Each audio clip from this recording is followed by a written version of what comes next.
هل يعيش المنتخب المغربي مرحلة انتقالية صامتة؟ هل اقتربت نهاية حقبة وليد الركراكي دون إعلان رسمي؟ ولماذا تتقاطع إشارات الاعتزال وفتور التواصل وتسريبات الإعلام الإسباني في توقيت واحد يثير الاستغراب؟ أسئلة مشروعة يطرحها الشارع الرياضي المغربي بعد مرحلة أعقبت الإخفاق القاري وأعادت النقاش حول مستقبل العارضة التقنية للمنتخب الوطني. فمنذ نهاية كأس إفريقيا يسود صمت ثقيل، لا خرجات إعلامية واضحة، ولا برنامج إعداد معلن، ولا لائحة موسعة توحي ببداية مرحلة جديدة. المعطيات المتداولة من مصادر قريبة من محيط المنتخب تشير إلى أن وليد الركراكي يعيش ضغطاً نفسياً غير مسبوق.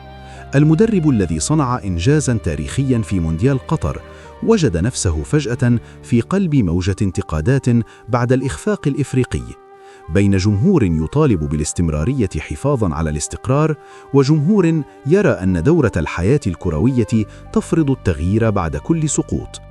قرار اعتزال القائد رومان سايس دولياً لم يكن تفصيلاً عابراً، فهو أحد أعمدة الجيل الذي قاد المغرب إلى نصف نهائي كأس العالم. هل هو قرار شخصي بحت، أم إشارة غير مباشرة إلى أن مرحلة كاملة توشك على الانتهاء؟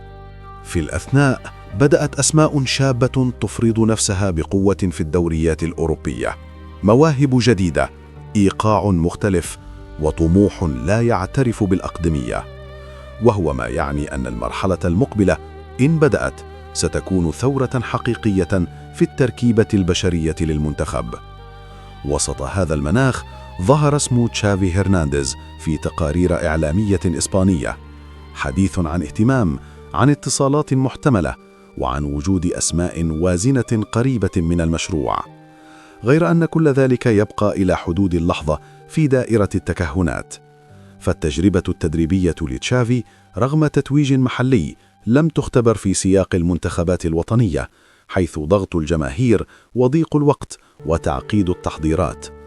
السؤال الحقيقي ليس فقط من سيقود المنتخب، بل هل المرحلة القادمة تحتاج إلى مدرب يكمل المشروع أم إلى مدرب يؤسس لحقبة جديدة بالكامل؟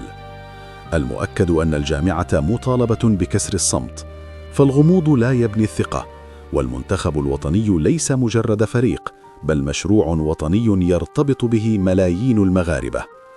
بين الاستمرارية والتغيير، بين الوفاء للإنجاز والبحث عن أفق جديد، يبقى القرار المرتقب مفصلياً في مسار كرة القدم المغربية.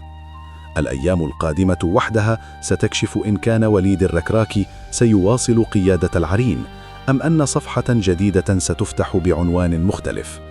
لكن ما هو مؤكد أن زمن الإجابات قد اقترب.